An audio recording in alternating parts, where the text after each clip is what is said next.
So, week 9, fantasy football. We need to discuss who to start and sit this week. We've got insights and answers to help you make the crucial decisions and hopefully some updates. The Pittsburgh Steelers and the 49ers are on bye this week, though I don't think it's going to impact too many people's fantasy football teams. A lot of the 49ers players are already injured. Reminder, we have a lot of buys coming up. If you haven't started planning ahead, now is a great time to start thinking ahead for the next couple of weeks because there are going to be 4 teams on bye in weeks 10 and 11, and then 6 teams on bye in week 12 and in week 14. So go check out our waiver wire episode from this week. The link is in the description, and start planning for those. But let's kick it off with our week 9 games with Dallas at Atlanta. Atlanta's favored. Who should we be starting or sitting this week?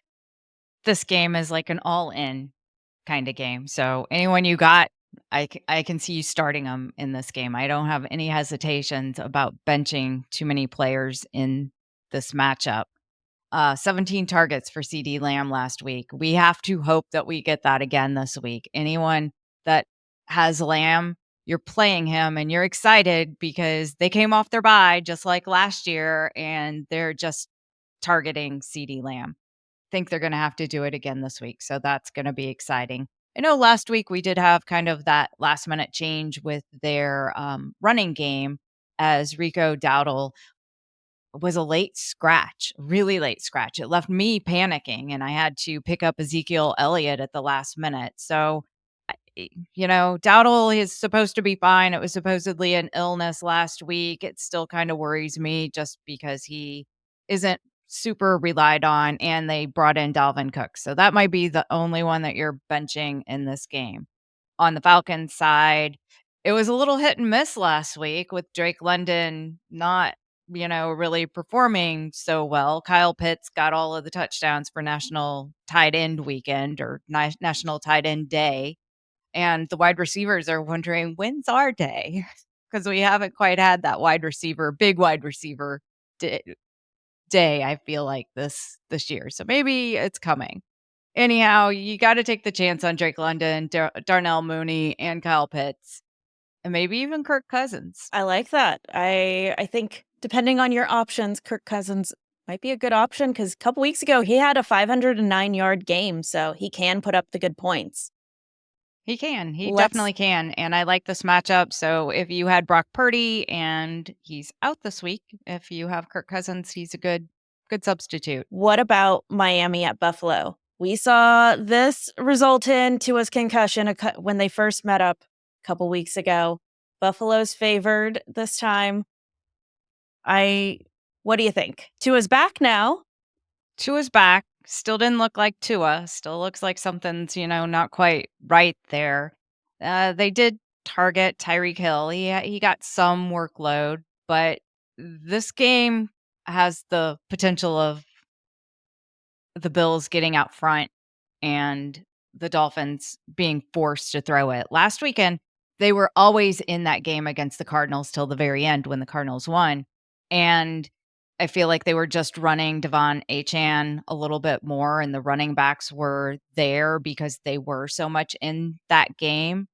This one has the potential to be kind of lopsided, and the Dolphins would need to be throwing. I think you can start the wide receivers. I think you start Tyreek Hill. I mean, you paid a top round draft pick for him, so start Tyreek Hill. I think I'm even going to start Jaylen Waddle and take a little risk or a gamble there. But if they are behind and they are throwing it, those are your 2 top targets.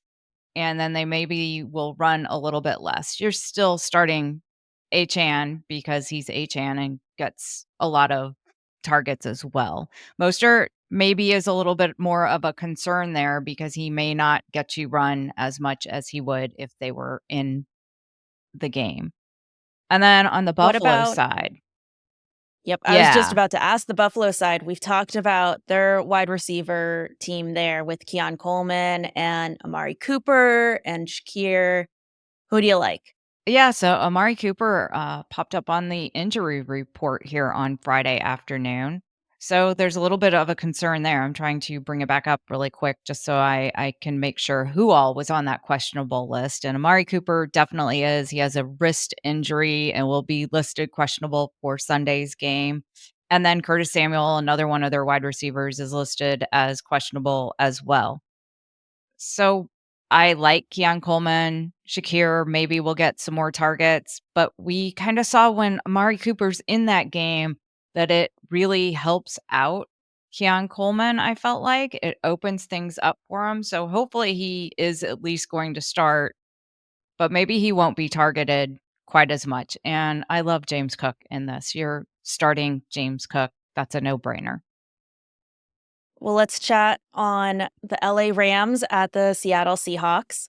LA's favored by 1.5. So I feel like this is actually we're not too sure. We're going to say LA Rams, but Yeah, I they're don't think being they'll have DK again I don't on the think so Seattle either. side. Yeah, I don't know. They're just playing with us with this DK Metcalf injury. We all know that it was like a 3 to 4 week timeline for the injury, but they keep stringing us along from week to week like he's going to magically be back. You can tell, I think, a little bit on this since it is in Seattle and LA is still favored that Vegas doesn't think DK Metcalf is going to be back. So you're going to be down DK Metcalf. Last week they did not look good without Metcalf. It was kind of like the whole offense came to a grinding halt. They couldn't run the ball with Kenneth Walker. They couldn't pass the ball. It all just They kind of had some fights stops. on the sidelines. They did. Yeah, it all just kind of broke down. So, unfortunately, the potential is there for that to happen again in this game. And LA is rolling with getting Puca Nacua and Cooper Cup back. So they're looking really good. Obviously, you're starting all of the Rams players. So Kyron Williams, Matthew Stafford, all very playable in this matchup because the Seahawks are beat up on defense as well and giving up a ton of points. Be careful with those Seahawk players, and if you don't have alternatives, then you can play them. They could, you know, be okay, but it's something to, tread cautiously on without Metcalf in that lineup. They're probably gonna be I think I behind. They're like probably gonna be throwing. it might be a good weekend for Fant then if they're going to have to throw and they're down a Fant being their tight end. But It could be. I know we've Yeah. struggled for tight ends across the board, except for last weekend. So And we thought we would see more Lockett last weekend, but we didn't. So I think I would just kinda sit out and see if they can pull this together and figure out how to use their wide receivers without DK Metcalf in there. well, let's go to a team that's kind of been getting known as a team that beats up all the other teams. Detroit at Green Bay. Are we just going to see Detroit beat up Green Bay too and Yeah, start a without losing Jordan streak for Love. Green Bay? Yeah, without Jordan Love, this is gonna be a difficult game for Green Bay. I I don't know where this goes without Jordan Love because, like you said, Detroit's enjoying being the bully and they're not letting up even when they can. As we saw last week, it was everyone gets a touchdown. You want to pass what you are running back and you want to pass for a touchdown? Yeah, go ahead. So it was fun to watch. That was when it was the Titans. I don't know what's going to happen here. I don't think that Love plays, but they are again stringing us along in this one as well. And if it's Malik Willis, then he's going to be trying to run, but you have to be super cautious on that Green Bay side without Jordan Love in that game. So if you've got Love, you're definitely watching this. If I've got Love, if I have an alternative, I'm not playing him because even if he starts, I'm super concerned that he won't finish the game, that this injury is more than anyone wants to go on about. Well, and he's already had 2 games where he's left in the middle due to this injury. Yes. Yeah. So it doesn't look super good for them. They'll be trying to figure out what they can do. I think Tucker Kraft is probably a good play, even with Willis, because the short game becomes a little bit more important. The only thing is that Lions defense is looking really, really strong, and they're motivated. On the Lions side, they, like we said, we're spreading it all around, but you have to start everybody in this game, maybe except Jared Goff. He was the only one that didn't get to, like, have a lot of the scoring last week. They gave it to the running backs, the wide receivers, whoever else was on the team that wanted to get a touchdown. Jameis Williams is suspended another game, which makes me like Amon-Ra a little bit more. So he's a must start. And Sam Laporta should be helped by Williams being out as well. So I like all of the Lions players. And then I'm super cautious. We're always super cautious on the Green Bay wide receivers anyway, because we can't figure out which one they're going to use. And then you add in that they're probably gonna have a different quarterback, or they might have a different quarterback, and it's Detroit. Yeah. Not the time to start a Green Bay wide receiver. No, I don't think so. Well, let's chat Raiders at the Bengals. Cincinnati is favored by 7. Guessing you're gonna start Brock Bowers on the Raiders side, but as we kinda said every week, that's kinda the only startable Yeah. person from the Raiders side. Yep, that's your only Raider player that you're starting this week is Brock Bowers. I'm wondering a little bit if this line has moved a little because we just got some news on Friday that T. Higgins is now doubtful for this game. And we have seen without T. Higgins as well that that kind of limits what that Bengals offense does as well. We go back to the beginning weeks of the season. You have Jahmyr Chase. You've got to start Jahmyr Chase. And hopefully, it all works out without T. Higgins being in there. I'm not going to go down chasing down any of the other wide receivers for the Bengals because it didn't go real well earlier in the season, and the Raiders aren't that bad. I know I say that about a 2-6 team, but they are playing a 3-5 Bengals team as well. So not like they're playing that good of a team. This isn't a game that I love starting the players in, especially with the injuries. If you have Zach Moss, bench him unless you have 0 other options that are warm bodies getting on the football field. And it's not a bad matchup for Chase Brown. The only thing is that without T. Higgins, we kind of know that the passing is going to be more limited and the Raiders can key on the run. But it's not bad for Chase Brown. Let's move on to Indianapolis at the Vikings. Vikings are now coming off of 2 losses. How's this gonna stack up? They are favored. They are favored, and the Colts have benched Anthony Richardson, rightly so. He looked just awful. He's looked awful all season, but last week was just so frustrating, especially as a Colts fan, to watch that disaster. It's not any better watching Flaco in there and going, "We have no future," but I could start Flaco in this. I feel like the Colts are gonna be behind. If you need another quarterback option, you can definitely go to Flaco and start him because the Colts are in over their head on this game, and they're gonna be forced to pass, and we've already seen that the Colts are happy to let Flacco throw it 40, 50 times. We don't know who the wide receiver will be for the Colts. It's always another carousel mystery like Green Bay is. So Michael Pittman, Josh Downs, or Alec Pierce, they're all options. They should all get some kind of work, but it's really going to just be hit and miss if that's who you have to start. And then Jonathan Taylor, you can't not start Jonathan Taylor. You know he's going to get his carries as well. And then Justin Jefferson. If we go to the Viking side, Justin Jefferson is probably going to be the top player this week. It's should be crazy. He's going against a Colts defense that hasn't really stopped many wide receivers, especially not like Justin Jefferson. So of course you're playing Justin Jefferson. You're probably playing Sam Darnold too because he's got a great matchup against the Colts. And TJ Hockenson is coming back. he is, yeah. So I think he will make his return this game. We thought it would happen last week, but he is coming back off that ACL tear and he's a sleeper this week. So if you literally have no tight end that you can play and you can find him. He's probably sitting on somebody's bench, but if you don't do IR spots, he might not be, and he might be out there. He's definitely worth a shot, I feel like, this week. What about the Jacksonville Jaguars at the Philadelphia Eagles? Philadelphia is favored by 8.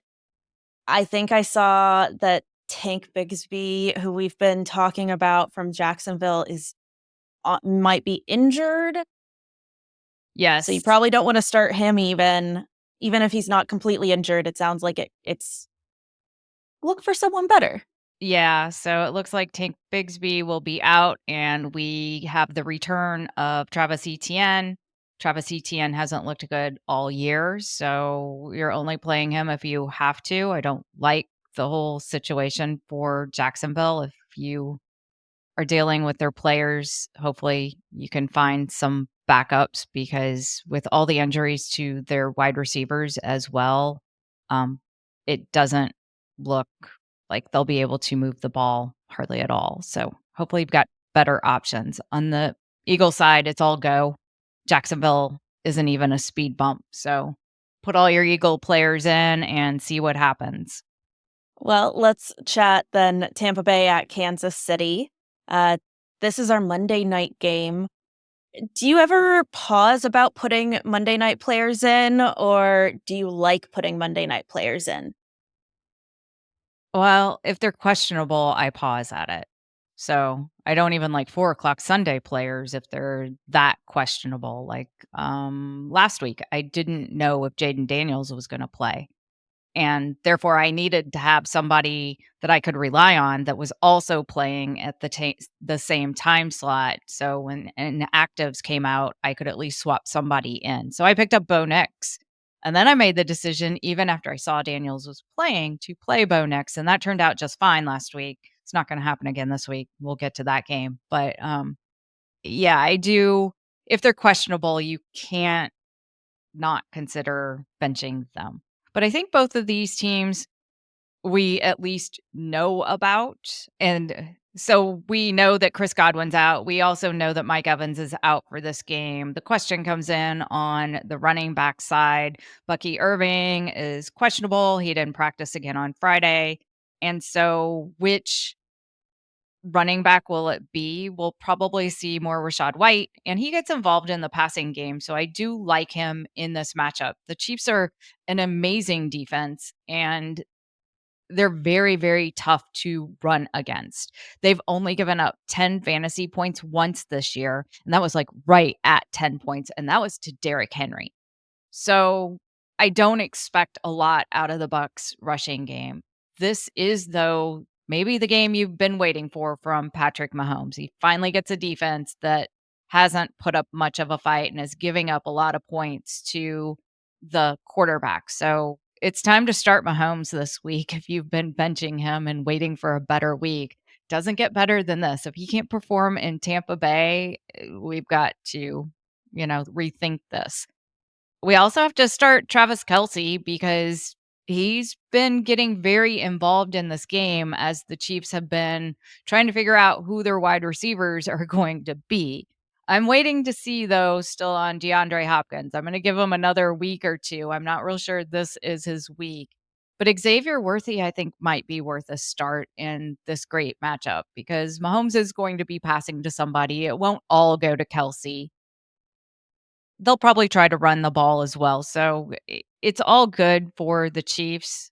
It's the Bucs side that I'm still starting Baker Mayfield And and Cade maybe Otton. Kate Otten? Yeah. Yeah, you gotta start Cade Otton. They're gonna lean hard on him, but that Kansas City defense, I would not expect a big day from Baker Mayfield, and if you have somebody better, then it might be better to go there because this Kansas City defense is really good. And like we talked about with it being the Monday night game, especially if it's the Tampa Bay players, might be a good time to revisit your waiver wire too and see if there's someone better you could pick up.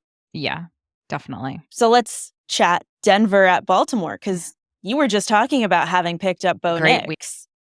But unfortunately for the Broncos, they are hitting the Ravens team at exactly the wrong time. The Ravens lost last week to the Browns, and it wasn't pretty. They shouldn't have lost, but they did. So I think the defense takes this very personally and just shuts down this game.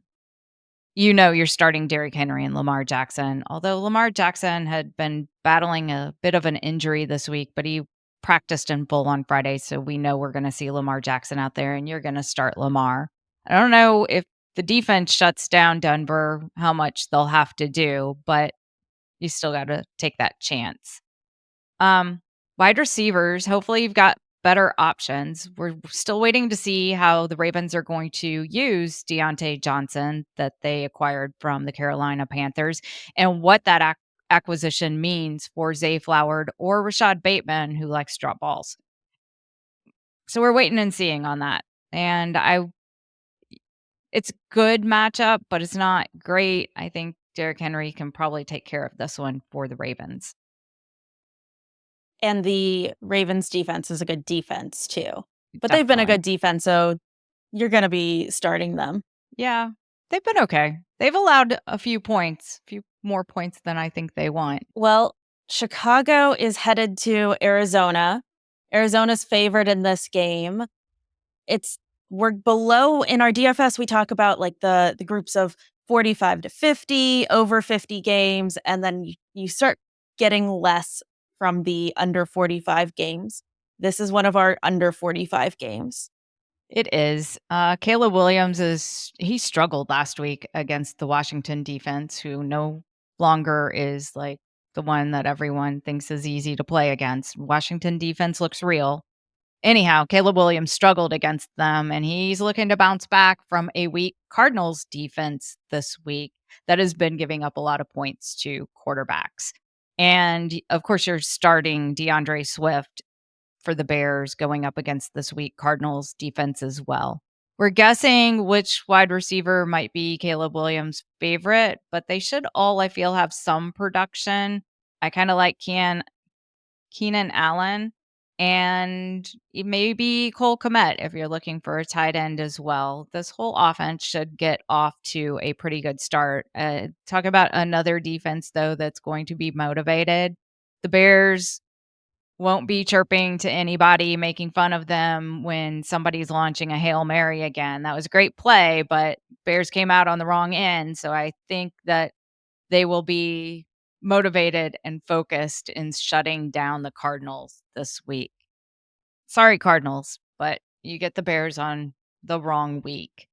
And I can only see then, Trey McBride probably having a good day on the Cardinals side of this ball.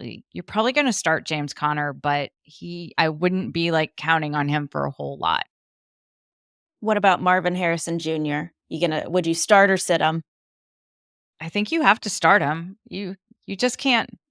It's hard this year because you can't bench your second round draft pick. So you're starting him, but only if you have to. We'll have to talk eventually about when you make that call. When do you get rid of your first round draft pick and they're not injured? I don't. They just sit there, and I haven't gotten rid of them. I might try to trade them. Well, let's move on to the Washington Commanders, who are headed to the New York Giants. Washington's favored by 3.5.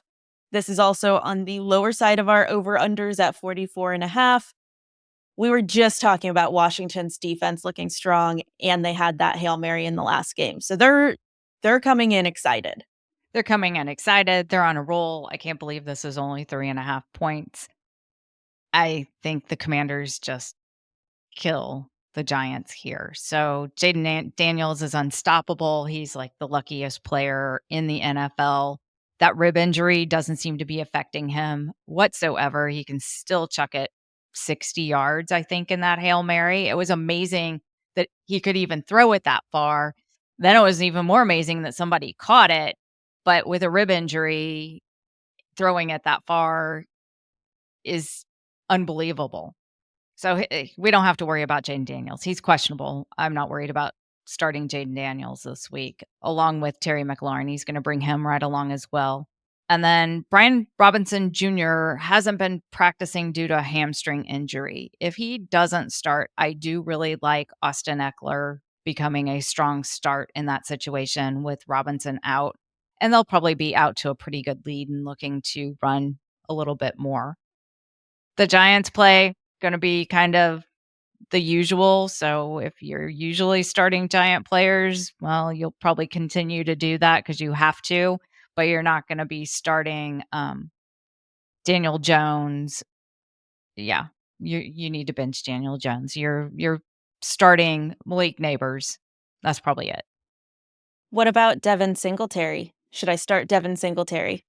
It looks like Tyrone Tracy is not going to be in this game because of a concussion he suffered last week. So if he's out, you can start Devin Singletary. He's at least going to get enough work that he might pop in for a touchdown and be of value. Well, let's move on to the New Orleans Saints at Carolina Panthers.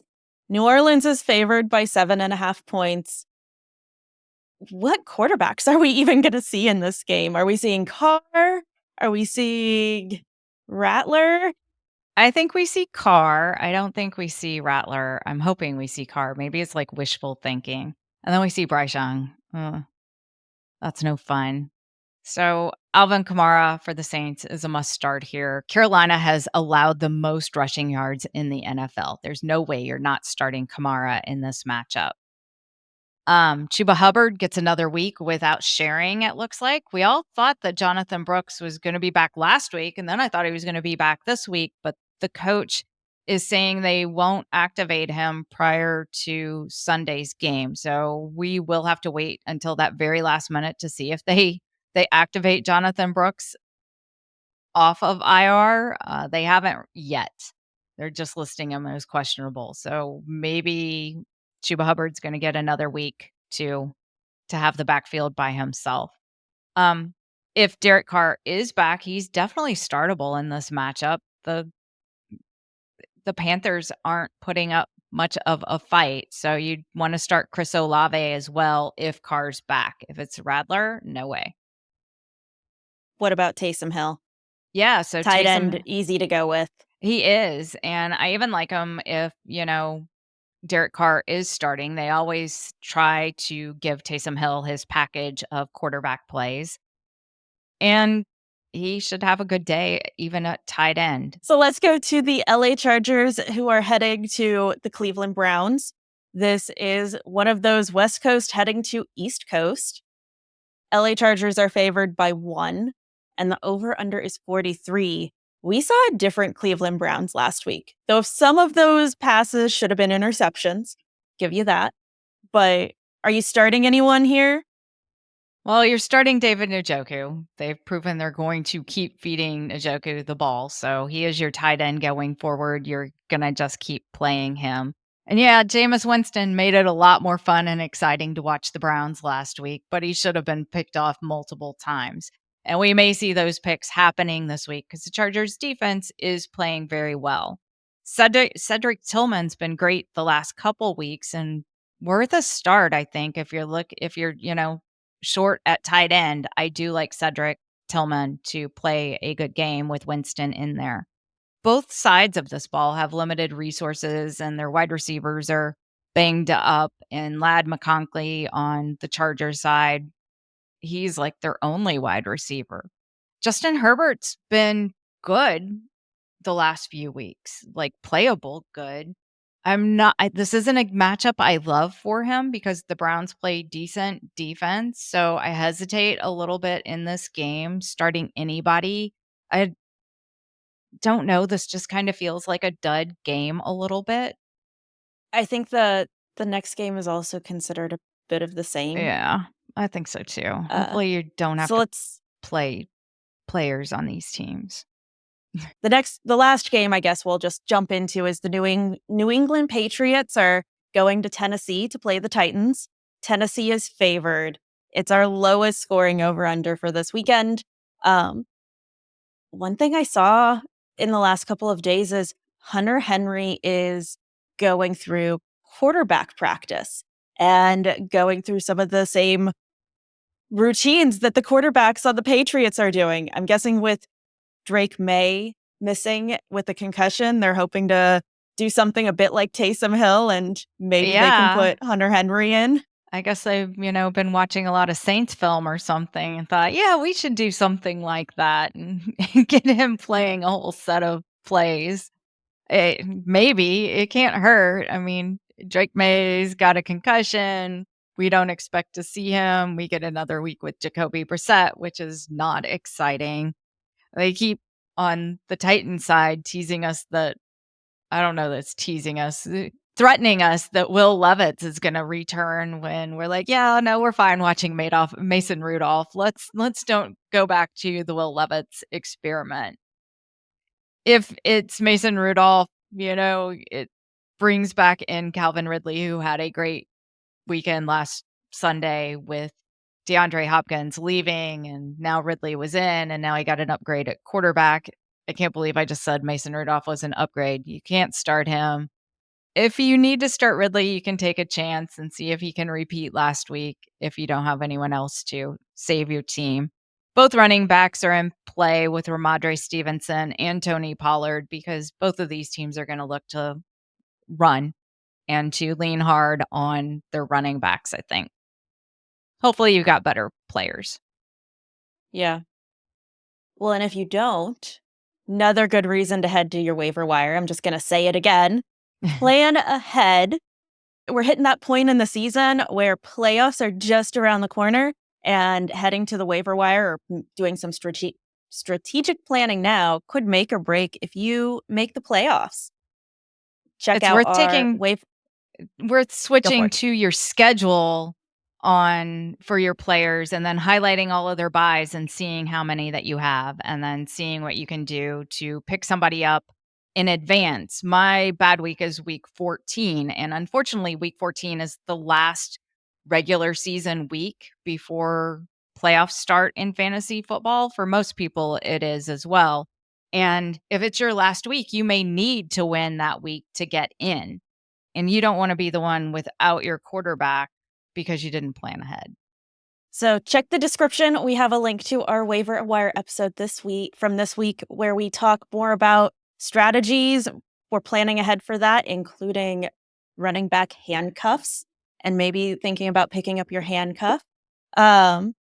We also, if you were on the other side and you have kind of just decided to throw out your fantasy season because it's gone terribly, or you want to pick me up for how it's been, we have some free contests going for our daily fantasy this weekend, and we would love to have you join us. You can also find those links in the description and a link to our weekly DFS episode, which will walk you through setting up a lineup or building a lineup. Good luck this weekend and happy football. Good luck Hopefully this weekend we all and win. happy football.